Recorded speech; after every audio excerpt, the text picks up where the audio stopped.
been behind since I got up all morning, so what difference does it make? Good morning, and it's Bible study time, and so I want to get started. We're kind of running late. Try to do this quick, and we've been looking at the last 2 or 3 weeks on being confident in the face of hard questions. Life has a lot of hard questions that come at us, and I think the sooner we figure out some of the hard answers to the hard questions, maybe the better off our understanding will be. And so we looked at a couple of weeks ago, does it really matter which truth I believe? Well, it does. Last week I wasn't here, and so I didn't do a video, but we talked about miracles, and that was a good lesson. And I'm sorry that maybe I didn't get you, at least you who are watching, didn't get you a recording of that. Anyway, and then today we're going to talk about why do we suffer? And to quote Dr. Gary Galliotti, my Old Testament professor, when he would say, why? That song's been on the top of the charts for millenniums, Well, it really has, man is always asking why, aren't we? That's our big question. And then he would say, sing along. We all know the words. Why, whatever. Well, so the book of Job is a place where we can go to find those kind of answers. And we don't really find the answers, but we can find the who and the what out of it. We may not answer the why, but we can answer that. And so if you know anything about Job, you'll know that Job was a man who went through an up and down in his life. He had everything going for him. He was blessed beyond measure, and he seemed to think he was always doing what was right, or at least as best as he could. And he was always trying to do what was good and live right with people. And then it all fell apart, and just within a day, everything came crashing down. And so he sat in sackcloth and ashes and began to wonder what in the world was wrong and what had he done. Well, sometimes we really haven't done anything. And sometimes we just have to trust the sovereignty of God and figure out why we're doing this, or what is the purpose, or what can we really learn and glean out of this. And while it took Job a while to get to that point, and his friends didn't help him any, and neither did his wife. But when he got to that point finally, and he got an audience with God, God didn't really answer his questions, but he did give him an understanding that helped him through that. So we're going to jump in at Job chapter 30. And if you haven't read the book of Job lately, it's a kind of a short read. It's 42 chapters, but it's not a long read. It's one that you can kind of get through. And sometimes when we read stuff and we muddle through the hard parts and we think, I don't want to read that anymore. But just keep going, keep doing through it, and you'll be okay with it. So we jump in and at chapter 30, and this is about the time that Job is at his wit's end. Maybe the worst or the lowest, if he could get any lower. He went from worse to worser kind of thing, and really he's dealing with physical, because Satan had attacked his body or his physical health. He's dealing with his emotional things, because it doesn't seem to jive in his mind, and then he's dealing with spiritual stuff, because he feels like God owes him an explanation and he can't get it. And so here's what he says in chapter 30, verse 26. But when I hoped for good, evil came. When I looked for light, darkness came. Then he says, I am churning within and cannot rest. Days of suffering confront me. I walked about blackened, but not by the sun. I stood in the assembly and cried out for help. I have become a brother to jackals and a companion of ostriches. My skin blackens and flakes off, and my bones burn with fever. My lyre is used for mourning, and my flute for the sound of weeping. That's just gloom and doom there, isn't it? Woe is me, poor Job. He's at the worst. And just a few thoughts about that. And instead of course, he didn't have the New Testament, and he can't go to the Beatitudes where Jesus said, blessed are those who mourn, for they shall be comforted. Job, he can't seem to get to that place, can he? He hoped for good, but evil came. His hope was an eager expectation, but it just never got any better.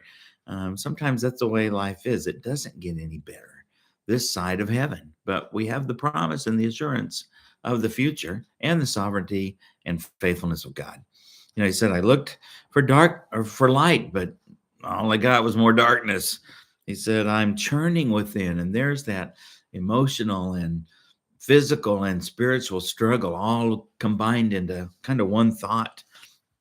It's just um, grieving him. He's a broken man, and then he said, days of suffering confront me. That word confront means uh, they're meeting me every day. They're going before me. I can't avoid them. Sometimes if you know something's coming, you can avoid it and kind of work around it. But poor Job, he can't get there. It just keeps hitting him head on. And then he says, I was about blackened, but not by the sun, or I walked blackened, but not by the sun. And he's not talking about being in sackcloth and ashes and being whatever. He's talking about his soul, his spirit has just reached a dark, dark point where he doesn't know what to do. He's totally defeated and discouraged, and he can't go on. And emotionally, he's in the dark. He found nothing to bring him comfort.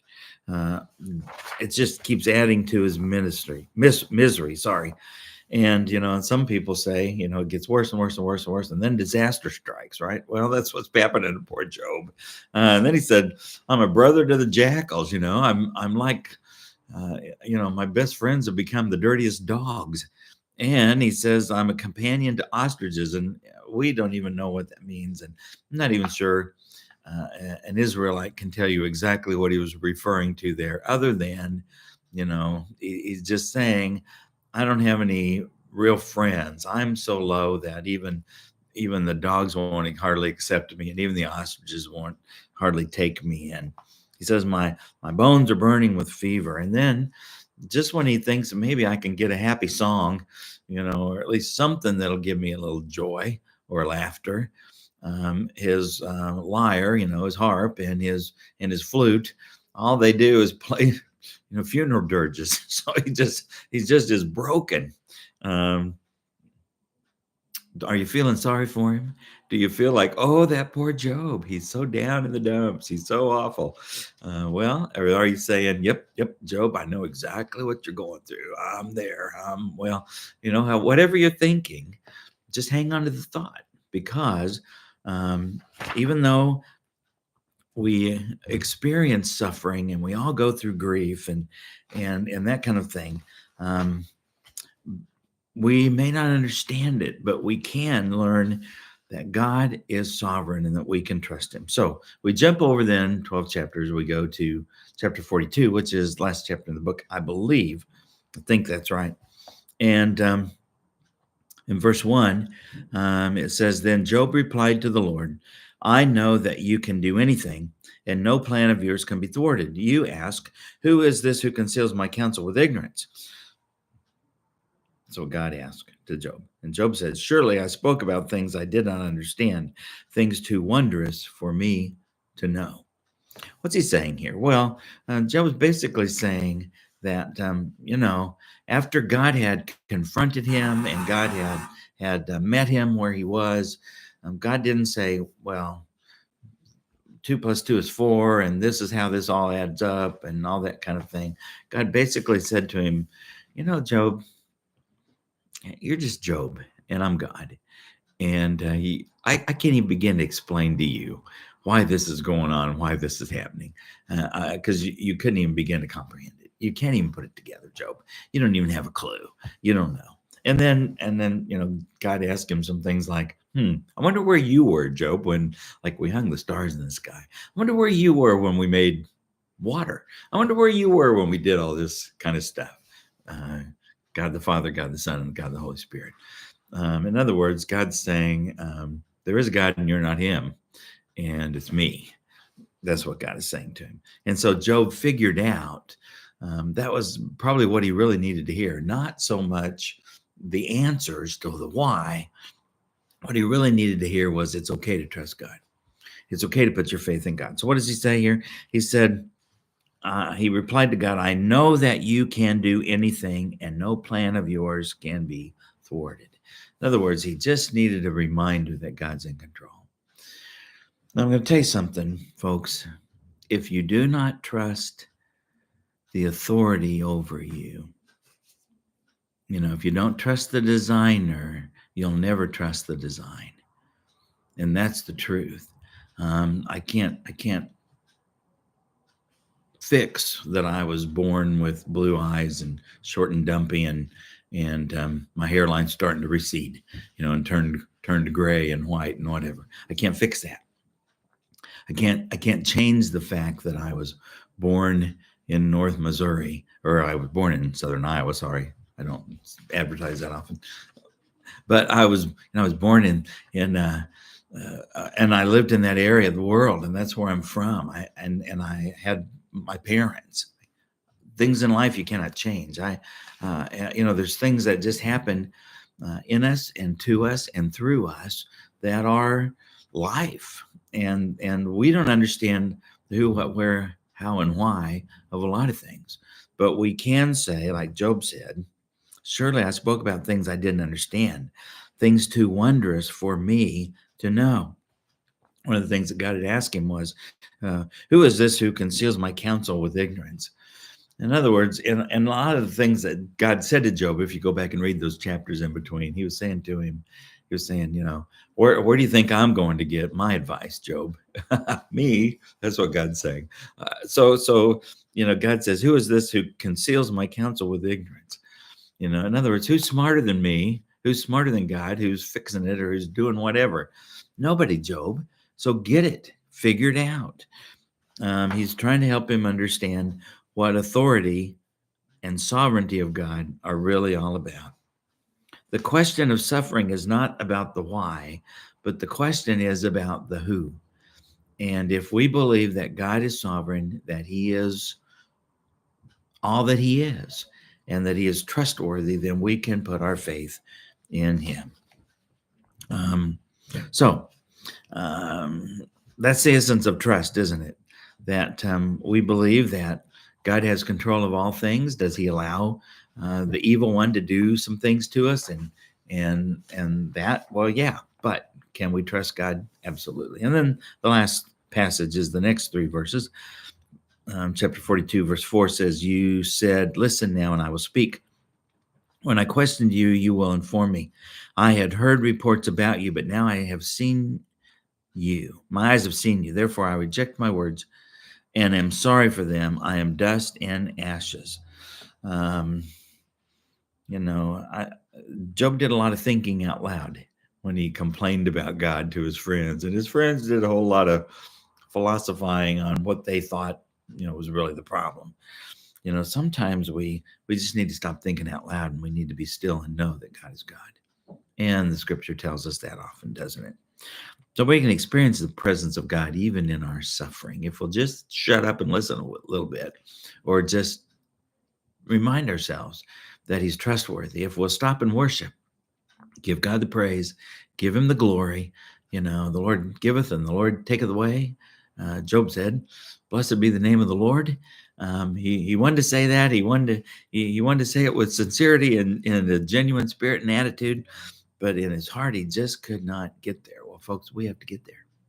We have to get to the point where we can say, blessed be the name of the Lord, no matter what. So Job says, I'd heard about you. I thought I knew, but now I've truly met you. You really came to me and spoke, God, and it broke down all my fears. It solved all my misunderstandings, even though he didn't get the answers he wanted. Just the very presence of God got him at the place where he could understand. And that's, I believe, the lesson for us. That, why is there suffering? Some say, well, if God's really a loving God, why does he allow that? And then they come back on that and say, if God is all powerful, why can't he fix that? Or did you ever just think that God is so much brighter than us and he understands more about what we really need? Think about his purpose and his goal. It is not to make our lives, a trip to Worlds of Fun. His purpose and plan for our lives is to help us become conformed to the image of his Son, Jesus Christ. And that's what he's really all about. So how do we live that out? Well, we do it by trusting in him. Here's a little paragraph I thought was good at the end of my lesson here. It said, I like to know the answers, but the truth is I don't know the answer to everything, even when I act like I do. Some things happen I can't explain, not even on my best days. A tragic, unexpected death comes, illness befalls us, we experience a broken relationship, a child wanders from the fold, we lose our job, we're devastated by financial loss.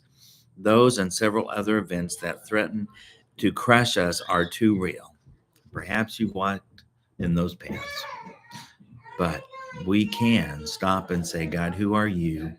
What do you want me to learn in the midst of this? And what do we need to do?